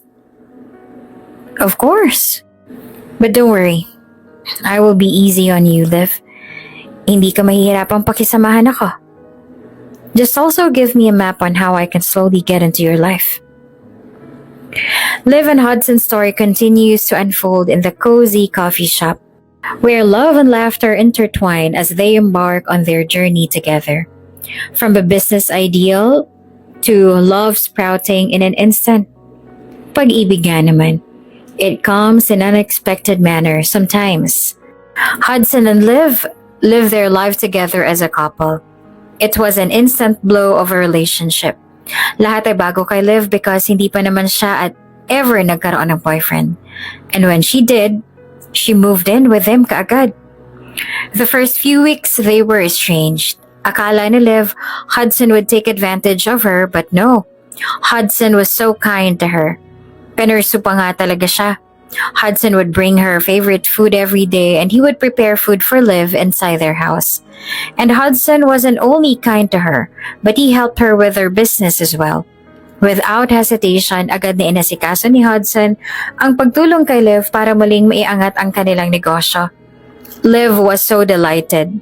One time, while they were having their dinner, Liv thanked him for being so kind sa kanya. Hudson, I can't thank you enough. I just wanted you to help me out sa negosyo namin but you exceeded what I asked you to do. Hindi mo naman kailangan gawin ng pag-invest doon, Hudson eh. That's part of our soon-to-be marriage life, Liv. Hudson, you know naman na hindi mo kailangan gawin to, diba? Tumayo at inaya naman si Liv na magsayaw sa saliw ng isang sweet music. Ayaw mo ba talaga? Hudson looked at her eye to eye. Nailang si Liv, but she looked at Hudson anyway. Halos hindi nga siya makasagot but Hudson insisted. You don't want to be married with me anymore? Agad niyang dinikit ang katawan ni Liv sa kanya. At nang init naman ang mga tenga ni Liv. Natameme si Liv at hindi na ito nakasagot pa. I just want a yes or no from you, Liv. I won't force you. You still want to be my wife or not? Yes? What do you mean, yes? Yes. I want to be your wife. Wala na kung ano-ano pa ay agad ng sinelyohan ni Hudson ang kanilang pag-uusap ng napakainit na halik. Hindi na umilag pa si Liv at nag-respond na lamang ito sa halik na ibinigay ni Hudson. It was Liv's first kiss. Her body had chills all over at nanginginig pa nga ang mga bibig nito na napansin rin ni Hudson habang naghahalikan sila. Is this your first kiss, my love? Tumango lamang si Liv at muling binalik ang kanyang mga bibig sa bibig ni Hudson. Liv felt so much peace from within. She knew she was falling in love with Hudson already. But even in the midst of that feeling, may mga pag-aalinlangan pa rin si Liv dahil napakakonti lamang ng alam nito sa buhay ni Hudson. Few weeks after they moved in, Hudson brought Liv with him during the annual gathering of the Chamber of Businessmen in the Philippines. Gathering ito ng malalaking kapitalista at mga malalaking negosyante sa bansa. Sa gathering na ito, nagaganap ang decision-making ng grupo ng mga investors or kapitalista. They usually announce where they will invest their gains for the year. Kaya yung mga struggling na kumpanya ay talagang nag-a-attend itong gathering na ito dahil baka sila ay mapili din ng mga kapitalista. Liv was staring blankly kay Hudson habang nagbibihis ito. At sa utak ni Liv ay tumatakbo ang mga thoughts na, sino ka ba talaga, Hudson? Why are you this rich? Liv was trusting Hudson that his decisions are real and that Hudson wouldn't just leave her hanging. Liv's character was every man's dream. Yung wala akong anumang tanong basta ay naniniwala siya sa diskarte ni Hudson. And she was just patiently waiting that Hudson will just reveal himself to her. Though may mga hinala na si Liv, hinayaan niya lamang si Hudson na siya na mismo magsabi kay Liv kung sino nga ba siya. Hudson bought an expensive gown for Liv. Hudson, ang mahal itong gown na to ah. Hindi mo naman dapat bilhin pa to. You know naman that I'm not into this kind of luxurious brands. You deserve this, my love. And besides, I want to give you my best. I want you to shine brighter than the diamonds later. Oh, that's so nice of you. Thank you, Hudson. Kumandong pa nga si Liv kay Hudson at muli nitong hinalikan sa labi. And Hudson affirmed his desire for both of them. Just trust me on this, Liv. I will not leave you hanging. Just trust me. Okay? Okay, love. Halos lahat ng invited guests ay nasa venue na nga nang dumating sina Liv at Hudson. Elsa's family was there. Nasa huling table sila malapit sa exit door ng venue. The ordinary guests sits with them dahil ang invitation naman nila ay para sa mga ordinaryong tao lamang. And they were so shocked nang makita nila si Hudson na papunta sa isa sa mga upuan ng mga prestigious na panauhin. Si Hudson ba yun? Tanong ni Sharon. Saan? Tanong din ni Jonathan. Ayun o, doon siya nakaupo sa mga elites. Ang kapal naman ang mukha ng taong yan. Hindi na talaga siya nahiya. Agad na pinuntahan naman ni Jonathan si Hudson. Pinagsabihan ito. Hudson, ba't nandito ka? Why? I was invited here, Jonathan. Confident na sagot naman ni Hudson. Invited here? Bakit? Sino ka ba? Di naman namin alam na nag-iimbita na pala ang chamber ngayon ng mga taga-deliver lang ng tubig. Aroganteng sagot pa ni Jonathan. Ayoko sayangin ang gabing to na makipag-away sa'yo, Jonathan. Sagot naman ni Hudson. Ang kapal talaga ng mukha mong impostor ka. Hindi na nagtagal pa ay nag-umpisa na nga ang MC. The program finally started. Everyone, welcome to the annual gathering of Chamber of Businessmen in the Philippines. Tonight is such an exciting night because our prime capitalist or investor is here with us and will choose not just one business to sponsor, but two. Napaka-generous naman ng ating kapitalista, and also this year, every one of us will finally meet him here. So, without further ado, tonight, everyone, I am asking you to all stand and welcome our esteemed investor for tonight. Let's all stand and welcome Mr. Sandro Garcia, together with her fiancé, Lavinia Castillo. Nagulat si Liv sa narinig niya mula sa MC ng gathering na iyon. Tumayo na nga si Hudson and reached for Liv's hand. Gulat na gulat din si Liv. At ang tanging nasabi na lamang niya ay, Sandro? Hudson? Ikaw yun? Yes. I'm sorry, but I was just pretending. I am Sandro Garcia. I'm sorry that I have to keep this from you. Hindi na nga nagsalita pa si Liv at tinanggap na lamang ang kamay ni Sandro at tumayo ito patungo sa allotted seat para kay Sandro. The seat was in the center of the stage. Hindi pa nga makapaniwala ang pamilya ni Elsa. Nako, totoo ba ito?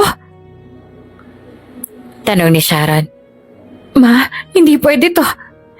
Naluloko lang yan si Hudson eh. He can't be Sandro, ma. Hindi pwede. Sabi naman ni Elsa. Nako talaga hindi to pwede, Elsa. Kung siya nga si Sandro, wala na talagang pag-asang negosyo natin. Nag-aalalang sagot naman ni Sharon. Ma, huwag kayo mag-alala. Mabubuko rin yung impostor na yan. Ipapaalam ko yan sa tatay ko. At hindi magtatagal ay malalaman ng lahat na nagpapanggap lamang yan si Hudson. Makikita talaga ng taong yan ang hinahanap niya. In time. Galit at nanggagalaiti sa ines ang pamilya ni Elsa nang umupo na si Hudson sa stage ng ballroom. Inggit na inggit rin siya sa suot ni Liv. Iniisip ni Elsa na maaaring hindi na nga nagpa-pretend si Hudson. May mga pagsisisi tuloy na nagaganap sa kanyang utak pero pilit niyang kinukumbinsi ang kanyang sarili na imposibleng si Hudson at Sandro ay iisa lamang. The night passed and everyone else had a great night except for Elsa's family. Inantay talaga nila si Hudson sa labas ng hall para muling kumprontahin ito. Napaniwala mo talaga ang lahat na ikaw si Sandro, ah? Talaga bang nag-research ka ng maigi para ma-portray mo na maayos ang pag-arte mo, no? Tanong pa ni Jonathan. Hindi na sila pinansin pa ni Hudson. They can say whatever they want. Wala namang mawawala sa kanya kahit pa putaktihin nila si Hudson ng panghusga. Pero hindi naman tumahimik si Liv. Nagsisisi na ba kayo sa ginawa niyo kay Hudson? Paano? Pera lang kasi ang habol niya sa kanya. Kaya ayan, hindi niyo matanggap kung sino ang na-let go niyo. Right, Elsa? Now what? Napakakapal talaga ng mukha mo, Liv. Naisalba ka nga lang eh. Akala mo kung sino ka na magsalita ngayon? Galit na tugon naman ni Elsa. Careful ka sa mga sinasabi mo, Elsa. You're talking to my fiancé. Warning naman sa kanya ni Hudson na si Sandro na rin. Ang bilis! Kaya palang tapang mo makipaghiwalay dahil may nag-aantay na pala agad na kapalit eh, ano? Gigil na sabi ni Elsa. Uwi na tayo, love? Offer naman ni Hudson. Hindi na pinansin pa ni Liv at Sandro ang pamilya ni Elsa at lumabas na ng hall. Agad na nalipitan ng isa sa mga businessman si ni Elsa. Kilala niyo bang binastos niyo? Ako na nga lang naaawa sa inyo eh. Hindi niyo alam kung anong pwedeng gawin ng taong yan sa mga negosyo ninyo. Ang ignorante niyo kasi kaya ayan. Sinong ignorante ha? Kami? Hindi niyo ba alam na umaate lamang yung Hudson na yon? Malamang meron nag-utos sa kanya na gano'n ang gagawin niya ngayon. Yung taong yon? Nasusuhulan kasi yon kaya gano'n na lang kadesperado. Eh kahit pang ang pagpapanggap ay gagawin para lamang maniwala ang lahat sa kanyang show. Tao talagang desperado na siya. Kaya nga hindi namin tinanggap po yun sa pamilya namin dahil napakasinungaling. Hindi niyo po ba alam ang mga pinanggagawa ninyo? Mabuti pa umuwi na lang din kayo at makibalita na kayo sa mga kumpanya ninyo. Baka nawala na kayo ng pinakamalaking investor sa kumpanya ninyo. Sabi naman sa kanila ni Ronaldo. Natahimik si Sharon dahil nawala na nga ang isa sa pinakamalaking investors ng kanilang kumpanya. Hindi niya madanay na maaari ngang si Hudson at si Sandro ay iisa. Huwag na kayong maniwala at mapaglinlang lang ang taong yon. Ginagawa niya to kasi may hinanakit siya sa amin ng dati niyang asawa. Gusto niya lang na magiganti sa amin kaya ginagawa niya to. Mga napakadesperadong pag-arte na to. Tsaka ma, huwag kayong mag-alala. Ako mismo maghahanap ng bagong investor para sa kumpanya ninyo. Akong bahala. Hindi ko kayo pababayaan. Sabi naman ni Jonathan. Lumipas ang mga buwan at talagang unti-unti na nga nakikita ng pamilya ni Elsa ang epekto ng ginawa ni Hudson sa kanilang pamilya at sa kanilang kumpanya. Palugi na nga ito ng palugi. Nagkaroon ng inflation sa buong bansa at lubhang naapektuhan ng kanilang kumpanya. Marami na rin ang nagsiusbungang negosyo katulad ng kanila at talagang hirap na silang humabol sa trend ng nakakarami dahil na rin sa mga makabagong makinaryang gamit ng ibang mga negosyante. Ramdam na rin ni Sharon ang higpit ng paghihiganti ni Hudson sa kanila. Ngunit sa kabila ng hirap na kanilang dinadanas, ay nananatiling mataas pa rin ang kanilang mga pride. Ayaw nilang humingi ng pasensya kay Hudson at patuloy pa rin silang naghahanap ng mga investors na tutulong sa kanila na muling sumibol ang kanilang negosyo. Ang mga pangako ni Jonathan sa kanila ay hindi rin natupad dahil ang mga inaasahan din ni Jonathan na tutulong sa kanila ay mga kaalyado din di umano ni Hudson. Isa pa nga sa napahirap sa kanilang pamilya ay ang pagkakaroon ni Lolo Andong ng sakit. Lately ay nadiskubrihan ng mga doctors na laging tumitingin kay Tatay Andong na over the years ay nagdevelop ang kanyang cancer sa lungs. Noong bata-bata pa kasi ito ay smoker din siya kaya gano'n na lamang naging sakit ni Lolo Andong. Tunay nga ang hindi na nag-iingay ang karma. Nagpatuloy ang relasyon ni Liv at Hudson hanggang doon na nakatira si Liv sa condo unit na tinitira ni Hudson. They built their dreams together and they have worked hand in hand para muling maitiguyod ang negosyo ni Liv. Unti-unti na nga itong nakabangon at na-adjust na rin ang mga hinanaing ng dati nitong empleyado. Ang ilan sa kanila ay nagbalik sa kanilang trabaho. May mga ilan-ilan naman na umalis na lamang at naghanap ng mas magandang oportunidad. Pero kahit pa sa kanilang pag-alis sa kumpanya, ay tinulungan pa rin sila ni Liv na makahanap ng magandang trabaho. Nalinis din ang reputasyon ng kumpanya ni Liv hanggang sa maging sikat na construction firm na nga ito sa buong bansa. Bukod doon ay nag-branch out na rin sila ng kanilang kumpanya sa iba't ibang bansa sa Asia. Naging magkasangga si Liv at Sandro sa pagtayo ng kanilang mga pangarap. Totoo nga naman na kung nasa tamang tao ka ay talagang lalabas ang best mo sa kahit na anong bagay na tatahakin mo. Madalas mag-out of the country sina Liv at Hudson. Minsan na nga nag-travel sila sa Japan ay naging extra romantic si Hudson kay Liv. Ligit naman sa kaalaman ni Liv ay nakaplano na pala ang lahat. It was a snowy Tokyo in Japan when Sandro just kept on hugging Liv.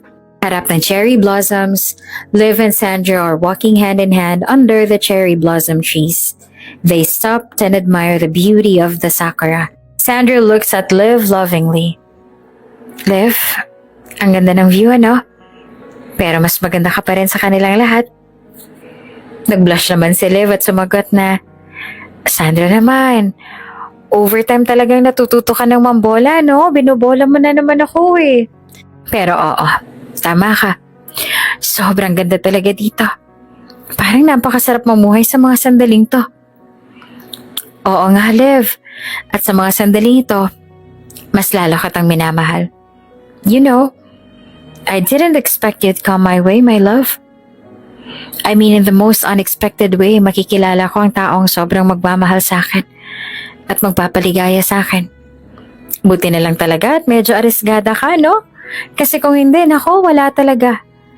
At saka for the first time in my life, may babae talagang naniwala sa akin. And not because of my money, but just because of who I am, more than my money. Nako, ayun na nga, nagdrama na naman ang aking one true love. Love, hindi ko rin naman kasi ini-expect na sa ganitong paraan tayo ipag-meet ni Cupido. Pero you know what? Ang saya ko, love. Kahit na sobrang strange mo pa, tsaka ang dami kong hindi alam tungkol sa'yo noon. Hindi ko alam kung anong nagtulak sa akin to just trust you. Diba nung inaya mo ako to live with you, wala man lang nikatiting sa utak ko na paano kung pagsamantalahan niya ako. Wala. I was just so ready to make life with you that time. Pero syempre, gwapo ka din naman talaga at mukhang yummy. Kaya parang napa-oo na rin ako. Sabay tawa naman ni Liv. Those moments were really worth remembering.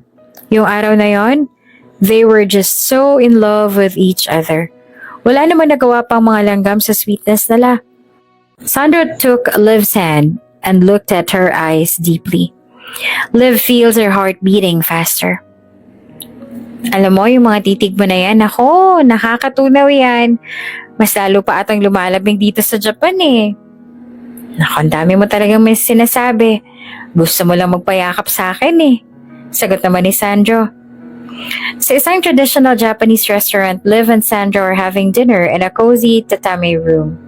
They share delicious sushi and tempura. Sandro, salamat talaga sa pag-organize ng trip na to ha. Sobrang saya ko dito sa Japan. Kasama ka. Walang anuman, Liv. Gusto ko lang laging masaya ka. Alam mo ba, ang dali-dali mong mahalin. Tsaka pasayahin.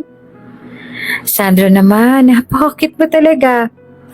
Pero alam mo ba, ang mahal na mahal din kita? Aba, of course. Una pa lang alam ko na gustong gusto mo ako eh. Kaya nga sinundan mo ako nun sa CR, diba? Mampang-asar pang hirit ni Sandro kay Liv. Sandro held Liv's hand across the table. They shared a sweet moment of silence, just enjoying each other's company. After the dinner ay dinala ni Sandro si Liv sa harap ng Tokyo Tower. Liv and Sandro were standing in front of Tokyo Tower, illuminated against the night sky. Ang Tokyo Tower ang isa sa pinaka-romantic place sa Tokyo. Liv, nandito tayo sa pinakamagandang lugar sa mundo para gawin to. Gawin ang alin, love? Confused na tanong ni Liv. Sandro, ano ba to? Sandro took a deep breath and gets down on one knee. Liv, gusto ko maging bahagi ka ng buhay ko. Hindi lang bilang kasintahan, kundi bilang aking kabiyak. Gusto ko magsama tayo habang buhay. Liv, will you marry me? Liv is stunned. Tears well up in her eyes. Sandro, Oo, Sandro, oo. I will marry you, love. I love you. Sandro slips the ring on Liv's finger as they embraced each other tightly, surrounded by the twinkling lights of Tokyo. Liv and Sandro are walking hand in hand along in the streets of Tokyo, now with Liv wearing her engagement ring. Sandro, hindi ko akalain na mangyayari to. Sobrang saya ko. Mahal na mahal kita, Liv. At gagawin ko ang lahat para sa'yo. They kissed passionately under the moonlight, knowing that their love story, under the sakura blossoms in Japan, will continue to bloom forever. Elsa is sitting alone on a bench looking at the sunset. She appears lost in thought and troubled. Paano ba nangyaring lahat ng to? Hindi ko inaasahan na darating tayo sa puntong to, Hudson. Tumatawa ng may lungkot si Elsa. Dati, akala ko sigurado tayo. Dati akala ko talaga okay lang tayong dalawa. Pero bakit umabot sa ganito? Napakataas kasi ng tingin ko sa sarili ko kaya... Ay, nawala ka patuloy sa akin.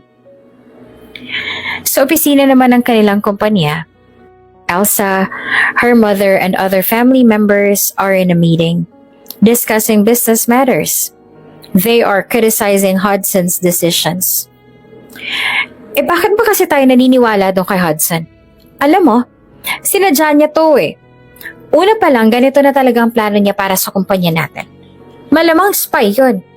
Pinaniwala niya tayo, tapos sa bandang huli, itong gagawin niya sa atin. Napaka-cunning naman talaga ng lalaking yun. Planado pa kasi talaga niya lahat. Tumatango naman si Elsa in agreement. At saka nagsabing, baka nga kasi planado niya talaga lahat ng ganito. Baka sinadya niya ngang mahulog ako sa kanya. Para mamanipulate niya ang kumpanya natin. Sabi pa ni Elsa. See? Ito na nga bang sinasabi ko eh. Pilit niyang sinasabi na siyang agrabyado pero ang totoo, siyang may dalang malas sa atin. Mapapil din talaga. Binaliktad niya pa ang katotohanan. Sambit naman ni Jonathan. Elsa was already filled with regrets but every time she talks to her family, ay nafufuel lang ang inis niya kay Hudson. More than the regrets she feels hindi sa kanilang pang-insulto. Ang panggugulo ni Lemar. Sa opisina ni Liv, Angeline was so excited to see Liv once again dahil nga engaged na ito kay Sandro. Ma'am Liv! Angeline! Nagyaka pa ng dalawa na magkitang muli sa kanilang opisina. Wow, parang kailan lang napag-usapan lang natin si Sir Sandro. Ngayon ako, in love ng bossing ko. Bati pa ni Angeline kay Liv. You what? Angge, I am so happy. Nobody has ever treated me with so much respect and love like that of Sandro. Grabe talaga. Hindi ko ina-expect na ganito ko matatagpuan ng pag-ibig, Jel. I'm so happy for you, ma'am. You deserve it naman talaga. Nako, ang haba naman ng hair ng Disney princess, ano? Sabay tawa pa ni Angeline. Liv and Sandro are working together, discussing plans for their upcoming trip and wedding as well. They are laughing and enjoying each other's company. Suddenly, Lemar enters the scene. Looking arrogant and determined, Lemar is supposedly Liv's arranged fiancé. Hey Liv, kamusta? It's been a while, baby. Mukhang nakalimutan mo na ata yung agreement ng family natin. Ano bang ginagawa mo dito, Lemar? Alam mo, I don't want you here. I already made it clear sa'yo noon na wala namang magaganap na kasalan sa ating dalawa, okay? Uy, Hudson. Andito ba lang dumped husband ni Elsa? Wow, it's a surprise to see you here, Liv. Hindi ko alam na nakikipagkaibigan ka na pala sa mga delivery boy ngayon. Excuse me, Lemar. His name is not Hudson. He is Sandro. At wala kang alam sa totoong pagkatao niya, Lemar. Kaya pwede ba? Tumahimik ka na nga. Lemar, I think hindi mo masyadong naiintindihan ang sinasabi ng fiancé ko. She don't wanna get married with you. At hindi mangyayari yan, Lemar. Because Liv will marry me. Wow! After your failed marriage with Elsa? Here you come with another one, ha? Ano to? Peperahan mo na naman si Liv tulad ng ginawa mo kay Elsa. Wala ka talagang alam, Lemar, ano? Yung utak mong singliit ng utak ng ipis, hindi na rin talaga nakakaintindi, ano? Huwag kang kahol ng kahol para kang asong ulol sa ginagawa mo. Wala kang alam sa kung ano ang tunay na nangyari sa amin ni Elsa. Lumabas na ng opisina si Liv. She was so upset with what Lemar just did. She was visibly upset as she walked out, trying to compose herself. Sandro followed her and was so concerned of what she felt. Sandro, hindi ko na alam kung paano ko maiiwasan si Lemar. Naiinis ako tuwing sumusulpot siya. I told him na umpisa pa lang that what his family wants is so impossible. Hindi ko gustong maikasal sa kanya, Sandro. Not in my wildest dream. Sandro comforted Liv. Mahal, huwag kang mag-alala. Hindi na magtatagal ang pangungulit at pang-iinsulto niya sa'yo. You will see. Just trust me, my love. Of course I trust you, my love. I just find him so annoying. I'm so sorry, hindi ko nasabi sa'yo ang tungkol sa kanya. Ayoko na siyang makita. Lemar left the office at hindi na nga siya nagtagumpay sa gusto niyang mangyari. Si Liv at Sandro naman ay pumunta sa isang party. Liv and Sandro attended a business party. They are mingling with guests when suddenly, Lemar approached them with a smirk. Liv, kailan ba natin babalikan ang mga panahong magkasama tayo? Lemar asked loudly. Lemar, tama na nga to. Hindi naman totoo mga sinasabi mo eh. Liv replied angrily. Lemar, tama na ang panggugulo mo. Hindi ka na welcome dito. Sandro said firmly. Oh, Sandro, hindi mo alam ang tunay na kwento, no? Si Liv at ako noon ay sobrang, sabihin na nating napaka-erotic namin noon. Mga bata pa kasi kami noon eh. Siyempre, gusto namin mag-explore at ma-explore ang lahat. Alam mo na, hindi niya ba sinabi sa'yo yan, Sandro? Matagal na kaming magkasama bago ka pa dumating. Liv is visibly shaken, feeling humiliated. Sandro looked at Liv and was so concerned about his girlfriend's feelings. Nakakairit ang mga pinagsasasabi ni Lemar. Hindi naman naniniwala si Sandra sa kanya. And even if totoo yun, Sandro doesn't mind. Past is past. What has been done is done. Dahil sa sobrang inis, Sandro clenched Lemar's fists in anger. Tama na, Lemar. Hindi mo alam ang sinasabi mo. Para saan ba yung pagsisinungaling mo? Para sirain sa akin si Liv? You know, I'm way past that, Lemar. Hindi na ako bata na basta na lang maniniwala sa sira ng ulo mo. Sirain mo ng iba, huwag lang kami ni Liv. Galit na tugon naman ni Sandro. Sandro, alam mo ba kung sino binabangga mo? Ako ang sasalba sa kumpanya ni Liv. Wala kang alam kung ganong kalaki ang negosyo ko. Sino ka ba, Sandro? Eh di ba isang hamak ka lamang na delivery boy? Lemar, sinungaling ka rin ano? Ngayon ko sasabihin sa'yo ang totoo. Ang negosyo mo ay luging-lugi na. Hindi mo ba alam na ako may pinakamalaking share sa kumpanya mo? I have the biggest investments in your firm. Basahin mo yung mga papeles na to. Nagpakita si Sandro ng legal documents. Ipinapakita ko sa iyo ang pagkakabasura ng lahat ng shares ko sa kumpanya mo. Pinakancel ko na lahat. Tingnan natin ngayon kung kaya mo pang itayo ang bandera ng negosyo mo. I already informed every ties that you have with the other companies na i-abolish nila ang mga contract nila with your company. Lemar's arrogance turns to shock. He realizes the gravity of Sandro's actions. At bukod pa ron, magfa-file rin ako ng kaso laban sa'yo para sa pang-aape at panghihiya mo kay Liv. Sandro walked closer to Lemar. Now is backed into a corner. Huwag mo lang subukan pang guluhin ang buhay namin dahil kung hindi, magdadalawang isip ka kung paano ko kayang sirain ang lahat ng pagnagmamalaki mo. Baka mamaya kumain ka na lang din ng pagkaing baboy, Lemar. Kilalanin mo rin na maayos ang binabangga mo bago ka magyabang. Lemar, defeated and humiliated, slinks away. Liv looks at Sandro with admiration and gratitude. Sandro, salamat ah. Hindi ko alam kung paano ko haharapin ang lahat ng to kung wala ka. Thank you for believing in me, my love. Mahal, gagawin ko ang lahat para sa'yo. Hindi ko hahayaang masaktan ka. Tandaan mo, hanggat kasama mo ako, walang makakapanakit sa'yo. I will always protect you, my love. Liv and Sandra walked away from the party, hand in hand. Despite the noise na ginawa ni Lemar sa party, the night became quiet and peaceful. Sandra, mahal na mahal kita. Sambit ni Liv. Ikaw rin. Mahal na mahal rin kita, Liv. At hindi ka na mag-iisa.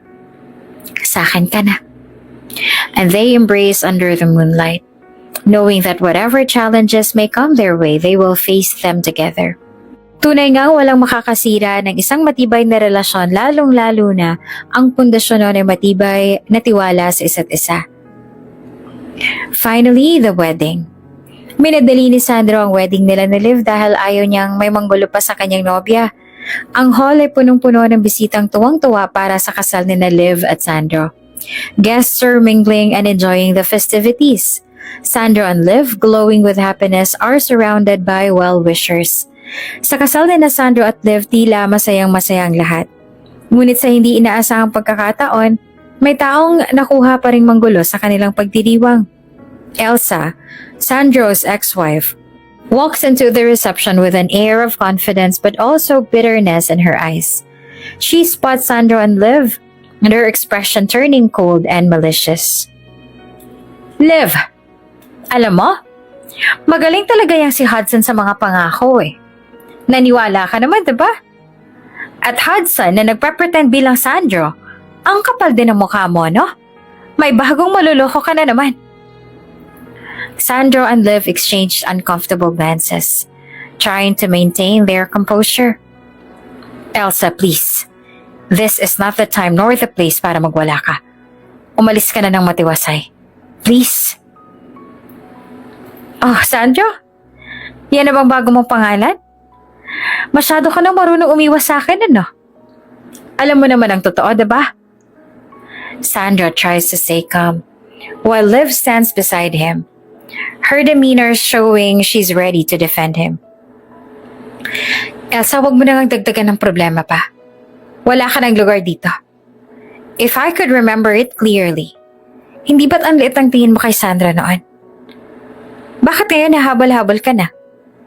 Hindi ka na lang ba nahiya sa sarili mo? Ha, Liv, ikaw pa talagang aangal? Alam mo ba kung anong klase ng tao ang mapapangasawa mo? Traidor yan. Ginamit lang niya ako para sa pera at kumpanya namin. Planado niya lahat, Liv. From the time he met me hanggang sa naging mag-asawa kami, he planned it well para ang kinilang negosyo namin. At kung wala na kaming silbihan, kakausapin niya yung mga kilala niya para lang masira kami sa mga investors namin. The guest starts to murmur, some looking uncomfortable, others surprised. Elsa, tama na yan. Tama na ang paninira mo. Sabi naman ni Sandro kay Elsa. Oh, Sandro. Ano? Hindi ka ngayon makasagot sa mga sinabi ko, diba? Dahil totoo lahat ng sinabi ko, right? Pag-delivery boy ka lang naman, diba? Lahat ng yon, plinano mo. Sandro clenched his fists. Liv steps forward protectively. Elsa, tama na. Hindi mo alam ang buong kwento. Nagnanakaw ka ng eksena dito eh. Alam mo naman ni Elsa, diba, na minahal ka ng totoo ni Sandro?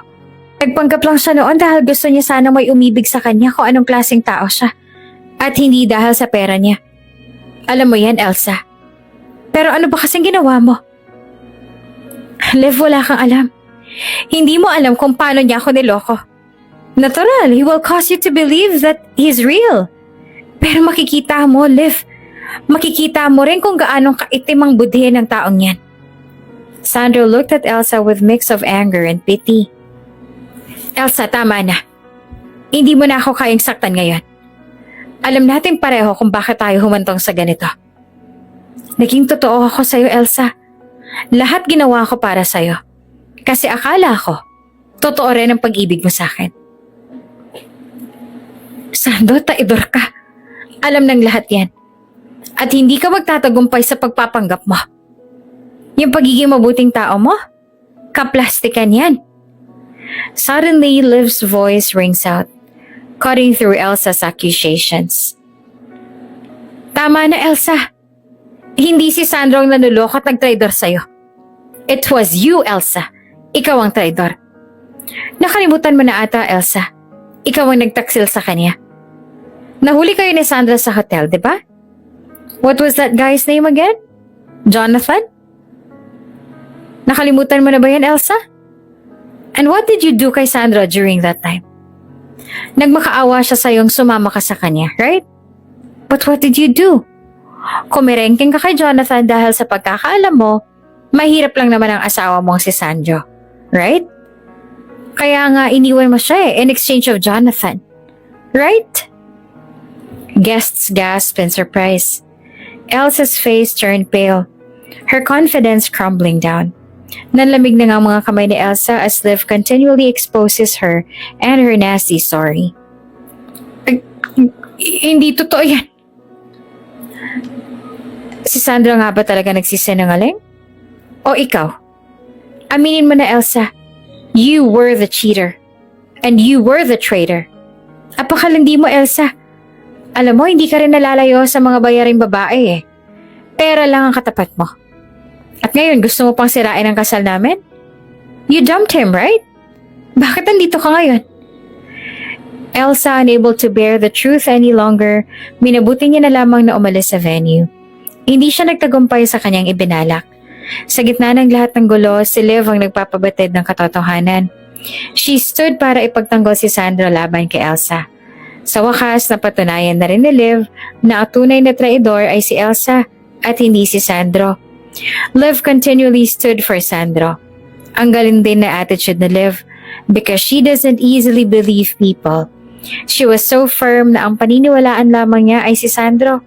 Kaya nga ba, Sandro became so in love with her dahil hindi lamang nakatuon si Liv sa kung ano ang kayang ibigay ni Sandro sa kanya.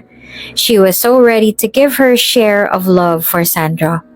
Liv believes that love shouldn't be 50-50. It should be the best of her 100% and 100% also from Sandro. Hinarangan man ng kung sino-sino ang naging pag-iibigan ni Sandro at Liv, ay hindi iyan naging hadlang sa kung ano man ang kanilang mga plano sa buhay at sa isa't isa. Sandro and Liv lived their life enjoying the prosperity their hands produced. Mas dumami pa ang kanilang mga naging negosyo. Pareho din silang naging philanthropist. They helped students who couldn't afford to go to school and provided aid for cancer patients in various hospitals. Kaya nga ba super blessed din silang dalawa. Elsa and Jonathan eventually didn't make it. Lahat ng relasyon na may ibang intentions doesn't last long. Ika nga nila kapag hindi pure ay kusa na lamang matutunaw at masisira. Karma is indeed real dahil ang pamilya nila ay naninirahan na lamang bilang isang ordinaryong mamamayan. Sinubasta ng bangko ang kanilang mga ari-arian dahil hindi na rin nila ito kayang i-maintain. Napuno din sila ng utang dahil lang sa pag-attempt na lang masave ang kanilang kumpanya. Kahit nga ang kanyang lolo Andong ay nahihirapan na rin sa kanilang sitwasyon. They couldn't even have a good access to healthcare. Naghirap na nga talaga sila ng lubusan. You really can't outgive the universe. Kung masama ang binigay mo sa kanya, ay siguradong masama rin ang aanihin mo. It may not be now, but it's just a matter of time at talagang kukumprontahin ka ng karma mo.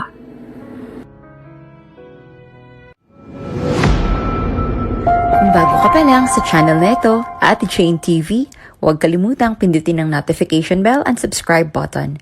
Sana po hindi naman malaking abala sa inyo ang pagpindot ng subscribe button dahil ang kapalit po nito ay ang pagsuporta para makapag-produce ng mga libreng stories sa mga channels ni Ate Jane. Maraming salamat! Tingnan niyo naman kung saan na tayo ngayon. Bumabagsak